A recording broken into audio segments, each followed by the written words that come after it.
अरे बच्चों नमस्कार। सभी बच्चों का आज की क्लास में स्वागत है।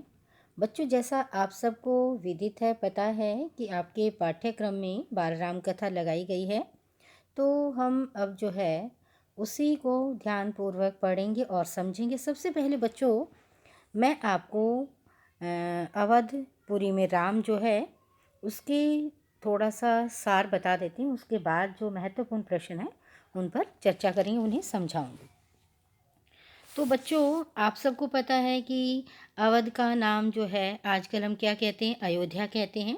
ये बहुत पुराने समय की बात है। अवध जो है सरयू नदी के किनारे बसा हुआ बहुत सुंदर और विशाल था। बहुत बड़े बड़े महल थे, बाग बगीचे थे, बाजार थे, सड़कें थी। सभी लोग वहाँ के संपन्न थे, धन दौलत से परिपूर्ण थे। और वहाँ के राजा थे बच्चों दशरथ, और उनके पिता का नाम था अज, और वो रघुकुल के वंशज थे। वो बहुत ही न्यायप्रिय शासक थे बच्चों। उनकी एक चिंता थी कि उनके कोई संतान नहीं थी। 3 रानियां थी। एक सबसे बड़े वाली कौशल्या, सुमित्रा और छोटी केकई थी। तो राजा को दिन प्रतिदिन चिंता सता रही थी, क्योंकि वे बूढ़े हो चले थे। और राजा के जो है पहले मुनि लोग रहते थे, ऋषि मुनि। तो उनके जो मुनि थे वह वो थे वशिष्ठ।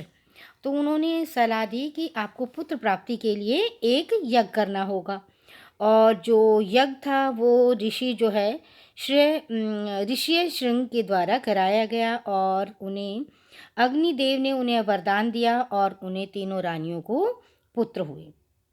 कौशल्या को पुत्र हुआ राम, और सुमित्रा जो थी उसको जो है लक्ष्मण और शत्रुघ्न।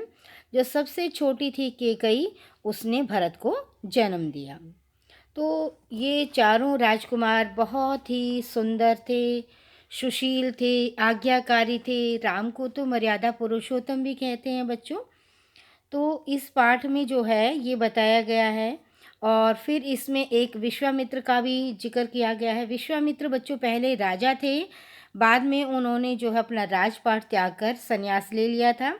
और वो अपने उसमें जो यज्ञ करते थे, यज्ञ अनुष्ठान में जो है वो राक्षस लोग आते थे, राक्षसों से रक्षा के, क्योंकि ये राम लक्ष्मण जो है क्षत्रिय वंशज थे और वो युद्ध नहीं करना चाहते थे विश्वामित्र, क्योंकि उन्होंने संन्यास ले लिया था। तो अपने यज्ञ में राक्षसों की रक्षा के लिए उन्होंने राम को राजा दशरथ से मांगा था। पहले तो राजा दशरथ ने मना कर दिया, क्योंकि वो अपने बेटे से बहुत ज़्यादा प्रेम करते थे। बाद में उन्होंने लक्ष्मण को राम के साथ विश्वामित्र के साथ भेजने की आज्ञा दी। अब बच्चों, कुछ थोड़े से जो कठिन शब्द हैं उनके बारे में मैं चर्चा कर रही हूँ, उन्हें समझा रही हूँ। बच्चों, दर्शनीय होता है, देखने योग्य, भव्य होता है, देखने में जो विशाल और सुंदर होता है।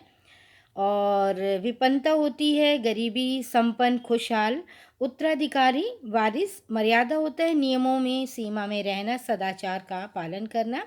दक्ष होता है, निपुण, मंत्रणा, सोच विचार, अनुष्ठान, धार्मिक कार्य के लिए पूजा अर्चना आदि।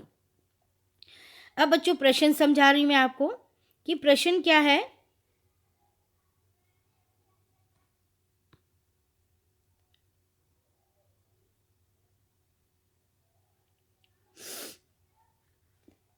प्रश्न है बच्चों,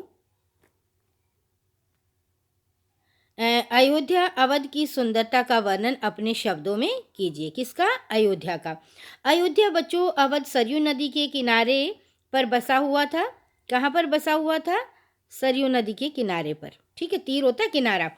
एक विशाल और सुंदर नगर था। विशाल महल, सुंदर भवन, चौड़ी सड़कें, सुंदर बाग बगीचे, जल से भरे हुए सरोवर, लहलाती फसलें, और वहाँ के सभी लोग खुशहाल रहते थे। अवध कौशल राज्य की राजधानी थी। कहाँ की थी बच्चों? कौशल राज्य की राजधानी थी, और वहाँ के शासक थे राजा दशरथ। अब प्रश्न है, राजा दशरथ कौन थे? राजा दशरथ अवध के राजा थे, रघुवंशी थे। इनके पिता का नाम अज था। ये न्यायप्रिय और यशस्वी शासक थे। इनके 3 रानियां थी। अगला प्रश्न है बच्चों, राजा दशरथ को क्या चिंता थी? अब चर्चा करेंगे राजा दशरथ की चिंता के बारे में। राजा दशरथ को बच्चों चिंता थी कि उनका कोई उत्तराधिकारी नहीं था। उत्तराधिकारी का मैंने क्या बताया? वारिस, कि उनका कोई वारिस नहीं था। ठीक है, कि उनका कोई वारिस नहीं था। और इनके क्या कहाँ थे? वे दिन प्रतिदिन जो है वो क्या होते जा रहे थे? बूढ़े होते जा रहे थे। वो दिन प्रतिदिन क्या होते जा रहे थे? बूढ़े होते जा रहे थे। ठीक है, वे दिन प्रतिदिन जो है वो क्या होते जा रहे थे? बूढ़े होते जा रहे थे। ठीक है, वे दिन प्रतिदिन बूढ़े होते जा रहे थे। राजा दशरथ की चिंता कैसे दूर हुई? किसकी? राजा दशरथ की चिंता कैसे दूर हुई? मुनि वशिष्ठ ने उन्हें पुत्रेष्टि यज्ञ के लिए सलाह दी। क्या सलाह दी उन्होंने? कि जो है पुत्र प्राप्ति के लिए आपको यज्ञ करना होगा। और ये यज्ञ किसके द्वारा हुआ? तपस्वी ऋषि श्रृंग से पुत्रेष्टि यज्ञ करवाया गया। किससे यज्ञ करवाया गया? किससे यज्ञ करवाया बच्चों? पुत्रेष्टि यज्ञ किससे करवाया? ऋषि श्रृंग से। और अग्निदेव ने उन्हें वरदान दिया और तीनों रानियां जो हैं, तीनों, यहाँ पर रानियां आना था, तीनों रानियां जो है वो पुत्रवती हुई। तीनों रानियां क्या हुई बच्चों? पुत्रवती हुई। ठीक है, और अगला प्रश्न है, तीनों रानियों के नाम व उनके पुत्रों के नाम बताओ। कौशल्या के पुत्र का नाम राम था। सुमित्रा के 2 पुत्र थे, लक्ष्मण और शत्रुघ्न। लक्ष्मण और शत्रुघ्न। कैकेयी के पुत्र का नाम भरत था। अगला प्रश्न है बच्चों, विश्वामित्र कौन थे और वे राजा दशरथ से क्या मांगने आए थे?